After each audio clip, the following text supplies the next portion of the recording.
আজকের একটা শতকরার উপর অঙ্ক এনেছি। দেখো, অঙ্কটা হলো 5টি পেনের বিক্রয় মূল্য 8টি পেনের ক্রয় মূল্যের সমান হলে শতকরা কত লাভ হবে। কি বলেছে? 5টি পেনের বিক্রয় মূল্য 8টি পেনের ক্রয় মূল্যের সমান, শতকরা কত লাভ হবে। দেখো কিভাবে করছি,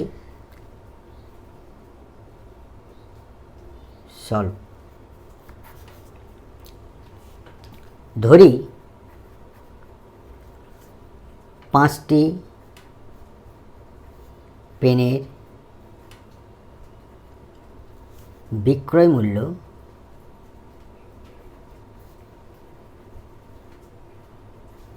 সমান এক্স। তাহলে অতএব একটি পেনের বিক্রয় মূল্য সমান এক্সের 5। এটা টাকা লিখলাম, টাকা। একই রকমভাবে 8টি পেনের ক্রয় মূল্য এক্স টাকা হবে। অতএব 8টি পেনের ক্রয় মূল্য সমান বলেছে 5টি পেনের বিক্রয় মূল্য যা হবে 8টি পেনের ক্রয় মূল্য তাই হবে। তাহলে আমরা বিক্রয় মূল্য এক্স টাকা ধরেছি, তাহলে 8টি পেনের ক্রয় মূল্য এক্স টাকা হবে। তাহলে অতএব একটি পেনের ক্রয় মূল্য এক্সের 8 টাকা। তাহলে এটা হচ্ছে ক্রয় মূল্য, এটা হচ্ছে বিক্রয় মূল্য। লাভ হচ্ছে আমাদের এক্সের 5 থেকে আমাদের এক্সের 5 টাকা, এক্সের 8 টাকা বাদ দিলে লাভ। অতএব লাভ সমান এক্সের 5 মাইনাস এক্সের 8 টাকা। অতএব 5 8 40 লসাগু হবে।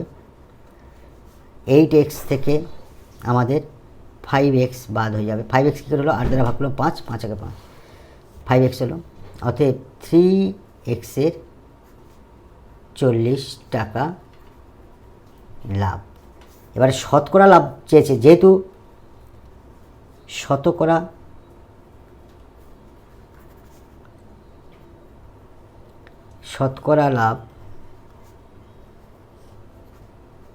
লাভ সমান কত আমাদের জানতে চেয়েছে।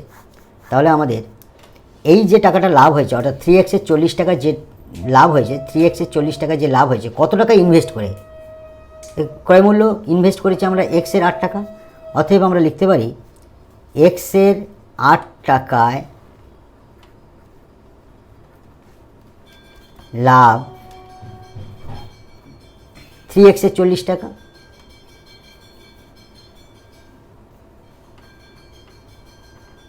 তাহলে 1 টাকায় লাভ কত হবে? 100 টাকায় লাভ কত হবে? সেটাই আমাদের উত্তর। 1 টাকায় লাভ, তাহলে 3xের 40 ভাগ এক্সের কম, মানে কম হবে, 1 টাকায় লাভ কম হবে, তাহলে এক্সের 8। অতএব আমরা এটা লিখতে পারি 3xের 40 ভাগটা গুণ দিয়ে 8 উপরে নিচে এক্স, এইটা আমরা লিখতে পারি। অতএব 100 টাকায় লাভ হবে কত, সেটা আমাদের উত্তর পাল্টে জানতে চেয়েছে। তাহলে গুণ হবে, বেশি হলে গুণ।